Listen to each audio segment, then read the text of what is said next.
John, it's in my mind to ask you this morning whether you particularly like this time of year, and I ask that because your best run as Accrington manager came from the end of October last year to the start of December, and you're now on an unbeaten run that started at the end of October. Is there anything in that, or is that just coincidence? I think it's just coincidence, Dan, to be honest. I don't know what it is. Maybe they just picked up, maybe the penny drops. I haven't got a clue. You get the formations right, the selection right, whatever it is, I don't know. Coincidence, I would say. I wondered whether, because it's FA Cup time of year, because there's trophy games, whether winning cup games can breed confidence and can bring a little bit of form like that, because it certainly feels like it's gone that way in the last few weeks. Yeah, I think if you want to look at it that way, you can do. I think the FA Cup, if you want to win, the first round and then get yourself through, and hopefully, there's bigger ties, and obviously what happened to us last year and getting Liverpool at Anfield, which was, as we spoke about many times, it was just unbelievable, wasn't it? Something that you dream of, something that we dream of as staff, and that's happened. So if the lads, if that gives the impetus to do that, then great, longer may continue. Is it overly simplifying things to say that you've been getting players back, particularly at the top end of the pitch, and that has coincided with an upturn in the goal scoring? I think you've scored in 7 games in a row. You've scored 3 goals in each of the last 3 games. Is that simply that you've got those guys at the top of the pitch back available on top of the base that you've built in the weeks before? Yeah, I'd say that, yeah, definitely. And I think we've always created the chances. We just haven't took them. And now that lads are coming back, as you just said, and they are strikers and lads who can affect the game in certain areas, and they're getting on the end of things and scoring goals. So, again, just got to keep doing that, got to keep creating the chances, got to keep making them. But the lads are taking them. So, it's, Tyler's took them, Sean's took them, Charlie Caton's took them when he's come on, Paddy's took them. So, and, we've had some really, really good results. And as you said, we've scored, I think I'm just looking back to probably the last 3 games, which is 9 goals. So, which is good for us. And again, just got to keep rolling.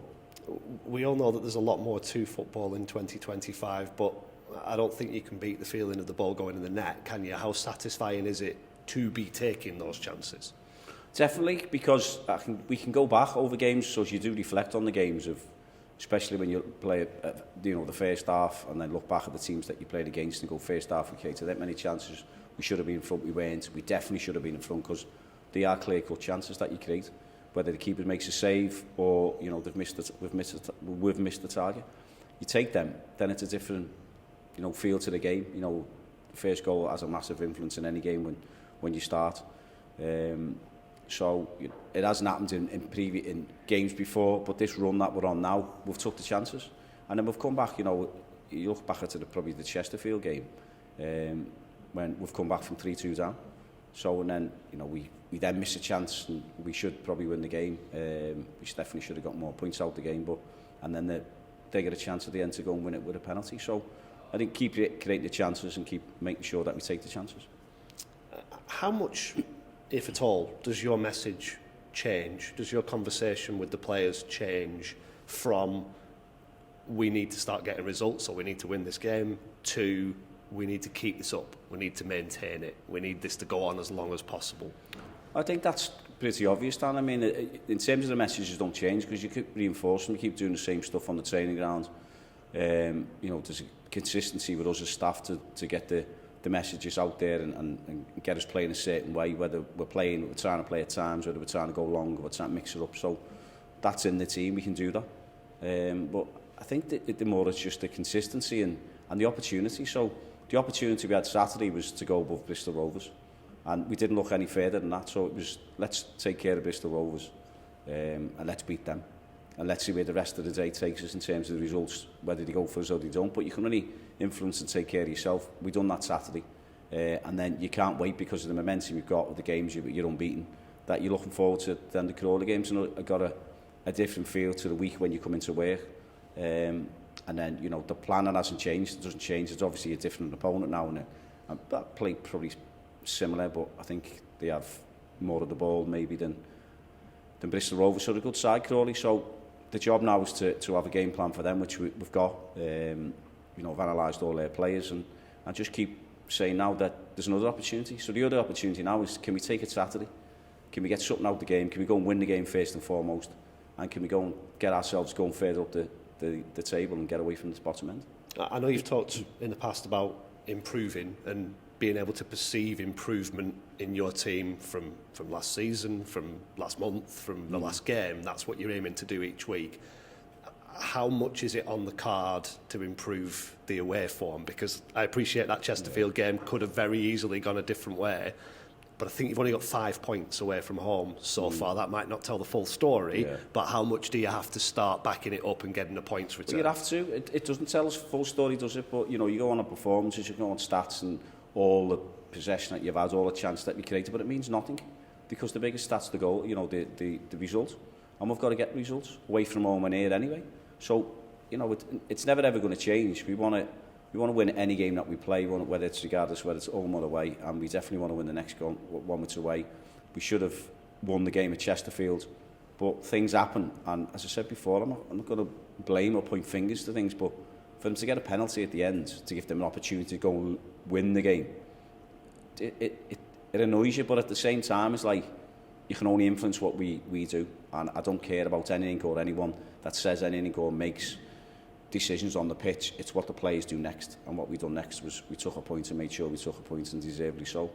The away form and the home form has to improve anyway because we want to get further away from the bottom end. What is the ambition? I know you talk about short-term aims, and I understand that, but where do you guys think you should be? I know there's a real desire to not be in touching distance of that bottom two. Where's the ceiling? Where's realistic? Realistic is trying to push beyond mid-table, isn't it, for me? Everyone goes on about, oh, you've got to stay in the league, but you don't set up every year just to stay in the league. We set up and try and recruit and bring players in to actually push on, and we try and sell that to them. Do you know, everyone will get, who you sign is going to get opportunities. We know what we are as a club, we know what we're about as a club. So when players do sign, they have an opportunity to go and showcase what they've got on the pitch. And wherever that takes them, it takes them. But at the same time, if they're doing their job and we're all doing our job collectively, then, you know, we're going to move up the table, we're going to get results. So we can only go day to day and game to game, and the next one's Crawley. And in terms of Crawley, it's another team that's in and around you, you know, above them after that Bristol Rovers victory. Is that another thing you can tick off? If you can win this game, that will put daylight between you and them. It'll inevitably put daylight between you and the bottom two. Yeah, that's it. That's all you want. So, you know, that's what we wanted at the start of the season. You want to win your first game, and you want to win the next game, the next game, the next game. So Crawley's the next challenge. They're sitting where they are in the league, with a point above them, as you just said. So, end of the day, we want to put as many points as possible between us and Crawley, and between us and anyone near the bottom. Does it make all of the slightly annoying things like the trip and the sitting on the bus and all that a little bit easier because of that confidence that's been built by the way you've been playing? Yeah, I think so. As I said, I think it's just a different week when you win any game of football. When you come in, everyone's like skipping into training and skipping into the club, I should say, and then excuse me, and then training and what have you. So it's a different feel. No one likes to lose. Draw games, you analyse the games of how you drew them and what have you, and then if you lose games, you analyse, do the same thing. But there's nothing better than winning a game of football, because that's what everyone gets paid to do. And I guess on an unbeaten run, you'll just want to turn draws into wins on that scale and get more wins out of it. Yeah, that's it. That's what I'm saying. You can't beat winning games, but, you know, it's not for the one to try, and the lads try, so you can see. So you were at Chesterfield, you've seen the way the game was, and we should have won the game.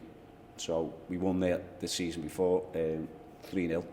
So the end of the game is, end of the day, you finish, end of the game as well, you finish it, and then you look back and go, ifs, buts, and whatever it may be. But at the end of the day, it's like, you know, there's factors in going back to missing chances, not taking your chances, are we creating enough chances? So you can reflect on it all, but, you know, we're on this bit of a run now, so just let's start turning them into wins.